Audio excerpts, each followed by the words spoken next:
Assalamualaikum warahmatullahi wabarakatuh.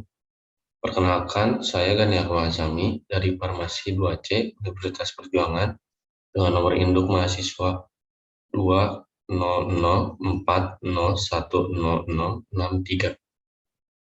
Di sini saya akan mempresentasikan tentang analisis kation golongan 4.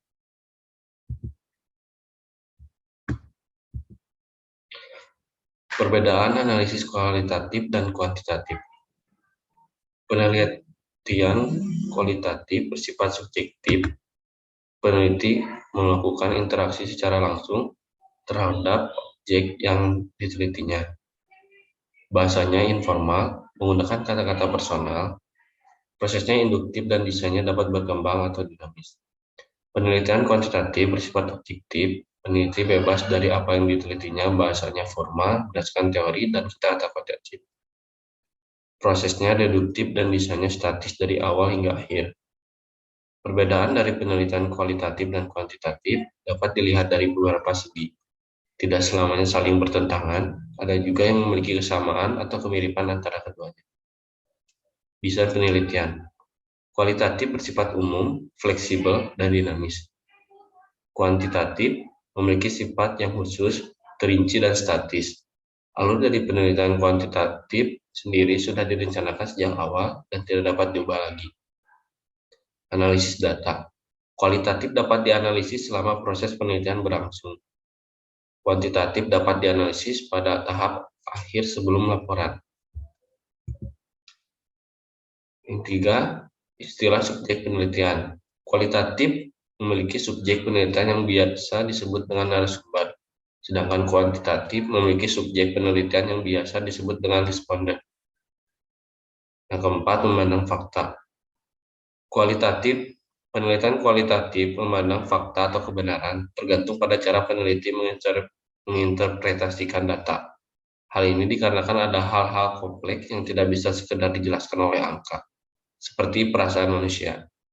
Sedangkan penelitian kuantitatif memandang fakta atau kebenaran berada pada objek penelitian di luar sana. Peneliti harus netral dan tidak memihak. Yang kelima, pengumpulan data. Penelitian kualitatif lebih berfokus pada sesuatu yang tidak bisa diukur oleh hitam putih kebenaran.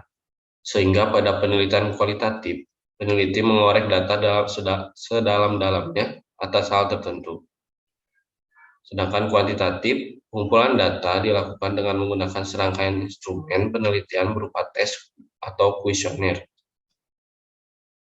Yang keenam, representasi data. Hasil penelitian kualitatif berupa interpretasi peneliti akan sebuah fenomena, sehingga laporan penelitian akan lebih banyak mengandung deskripsi. Sedangkan hasil penelitian kuantitatif dipresentasikan dalam bentuk hasil penghitungan matematis. Hasil penghitungan dianggap sebagai fakta yang sudah terkonfirmasi. Yang ketujuh, implikasi hasil riset. Hasil penelitian kualitatif memiliki dampak atau akibat yang terbatas pada situasi tertentu, sehingga hasil penelitian ini tidak dapat disimpulkan dalam pengaturan yang berbeda. Sedangkan hasil penelitian kuantitatif berupa fakta atau teori yang berlaku secara umum, general, kapanpun dan dimanapun fakta itu berlaku. Yang kedelapan, macam-macam metode. Kualitatif, fenomenologi, etnografi, studi kasus, historis, Greenhead teori. Sedangkan kuantitatif, eksperimen, survei, korelasi, regresi, analisis jalur, dan expose facto. Yang kesembilan, tujuan penelitian.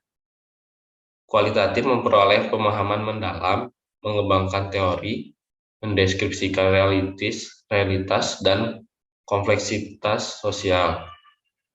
Sedangkan kuantitatif menjelaskan hubungan antar variabel, menguji teori, melakukan generalisasi fenomena sosial yang diteliti.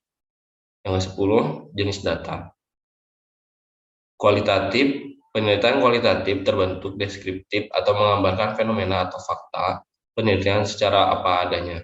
Sedangkan kuantitatif jenis data yang berbentuk numerik atau sistem angka. Selain itu juga berbentuk statistik, yaitu data yang sudah dikelompokkan sehingga dapat memberikan informasi mengenai suatu masalah atau gejala. Teori dasar kimia kualitatif. Analisis kualitatif merupakan metode analisis kimia yang digunakan untuk mengenali atau mengidentifikasi suatu unsur atau senyawa kimia, anion dan kation, yang terdapat dalam sebuah sampel berdasarkan sifat kimia dan fisikanya. Analisis kualitatif berdasarkan sifat kimia melibatkan beberapa reaksi di mana hukum kesetimbangan massa yang berguna untuk menentukan ke arah mana reaksi berjalan. Contohnya, reaksi redoks, reaksi asam basa, kompleks, dan reaksi pengendapan. Sedangkan analisis berdasarkan sifat fisiknya dapat diamati langsung secara organoleptis seperti bau, warna, terbentuknya gelembung gas, atau endapan yang merupakan informasi awal yang berguna untuk analisis selanjutnya. Prinsip analisis pendahuluan kation. Analisis kation memerlukan pendekatan yang sistematis. Umumnya ini dilakukan dengan dua cara, yaitu pemisahan dan identifikasi. Pemisahan dilakukan dengan cara mengendapkan suatu kelompok kation dari larutannya. Kelompok kation yang mengendap dipisahkan dari larutan dengan cara sentrifuge dan menuangkan filtratnya ke tabung uji yang lain. Larutan yang masih berisi sebagian besar kation kemudian diendapkan kembali membentuk kelompok kation baru. Jika dalam kelompok kation yang terendapkan masih berisi beberapa kation, maka kation-kation tersebut dipisahkan lagi menjadi kation yang lebih kecil. Demikian seterusnya sehingga pada akhirnya dapat dilakukan uji spesifik untuk satu kation. Jenis dan konsentrasi reaksi serta pengaturan pH larutan dilakukan untuk memisahkan kation menjadi beberapa kelompok. Kation golongan 4. Senyawa kimia adalah zat kimia murni yang terdiri dari dua atau beberapa unsur yang dapat pecah lagi menjadi unsur-unsur pembentuknya dengan reaksi kimia tersebut. Anion adalah ion negatif yang terbentuk ketika satu atom menerima satu atau lebih elektron dalam proses ini.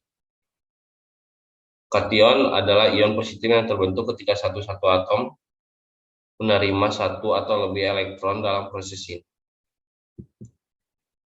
Pemeriksaan pendahuluan yang pertama. Yang kedua ada analisis pemisahan atau penggolongan dan identifikasi kation.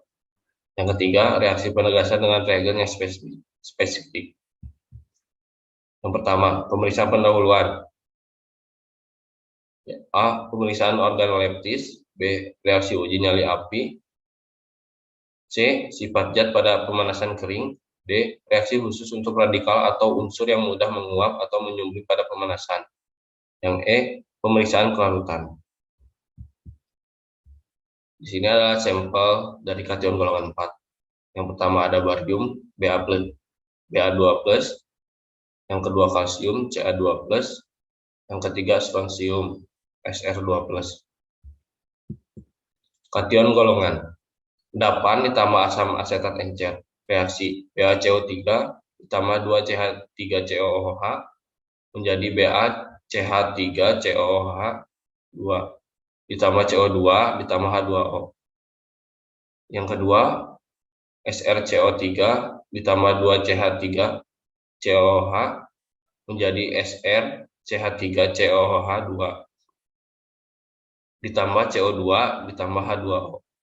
Reaksi ketiga, CaCO3 ditambah 2CH3COOH menjadi CaCH3COOH 2 ditambah CO2 ditambah H2O. Di sini adalah analisis pemisahan.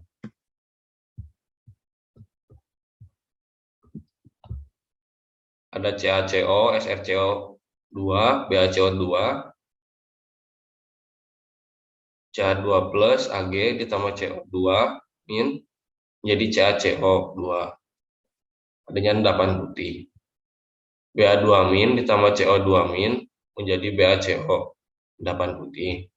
Sr2- ditambah CO2- menjadi SrCO2, endapan putih. Penambahan 1 mili larutan K2CrO4 tetes demi tetes.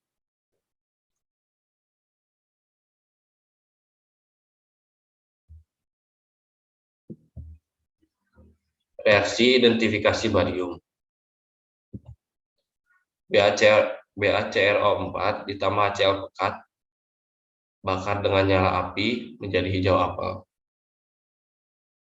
BaCrO4 ditambah HCl pekat dan ditambahkan 1 tetes larutan ditambah H2SO42N menjadi endapan putih. Reaksi identifikasi kalsium. 1 tetes larutan pada objek gas ditambah 1 tetes asam sulfat encer dan dipanasi menjadi kristal jarum. Yang kedua, 1 tetes larutan ditambah 1 tetes asam asetat encer menjadi endapan jingga. Reaksi identifikasi strontium. 1 tetes larutan pada objek gelas menjadi kristal amonium oksalat dan menjadi kristal spesifik. Reaksi nyala api. Menjadi zat dikenakan dengan kawat NiCr menjadi merah kamrin. Barium Ba2+. Ambil 1 ml larutan barium klorida ke dalam tabung reaksi dan tambahkan yang pertama asam sulfat encer, terjadi endapan putih yang tidak larut dalam asam mineral. Yang kedua amonium karbonat, terjadi endapan putih barium karbonat larut dalam asam encer. Yang ketiga Na-rhodizonat, maka akan terbentuk endapan coklat kemerahan. Ambil 1 ml larutan barium klorida ke dalam tabung reaksi dan tambahkan yang pertama amonium oksalat, terjadi endapan putih ditambah barium oksalat, endapan larut dalam asam asetat. Reaksinya adalah Ba+2 menjadi COO2 menjadi BaCOO2-. Kalium yang kedua kalium kromat, terjadi endapan kuning barium kromat. Reaksinya Ba+2 menjadi Cr ditambah CrO4-2- sama BaCrO4-. Endapan larut dalam asam mineral, tapi tidak larut dengan asam asetat. 2 CrO4-2- ditambah 2H- menjadi Cr2O7-2- plus H2O. Kalsium Ka+2. Ambil 1 ml larutan kalsium klorida, masukkan tabung reaksi dan tambahkan yang pertama kalium ferrosianida berlebih, maka akan terbentuk endapan putih. Yang kedua, amonium oksalat dalam larutan yang dibuat alkalis dengan NH4OH dan NH4Cl akan terjadi endapan kalsium oksalat yang tidak larut dalam asam asetat, tapi larut dalam asam mineral. Yang ketiga, kalium kromat. Pada larutan sedikit basah akan terjadi endapan kekuningan yang larut dalam asam mineral encer. Yang keempat, reaksi nyala api NiCr merah menjadi merah kuning. Ambil 1 ml larutan kalsium klorida, masukkan tabung reaksi dan tambahkan yang pertama asam sulfat encer, terjadi endapan putih yang tidak larut dalam asam mineral. Reaksinya Ca+2 menjadi SO4-2- jadi CaSO4. Yang kedua, amonium karbonat, maka akan terjadi endapan amorf putih CaCO3. Reaksinya Ca+2 menjadi CO3-2- jadi CaCO3. Jika didihkan, endapan akan menghablur. Endapan larut dalam air yang mengandung CO2 berlebih karena terbentuk bikarbonat. CaCO3 ditambah CO2 ditambah H2O ditambah Ca+2-.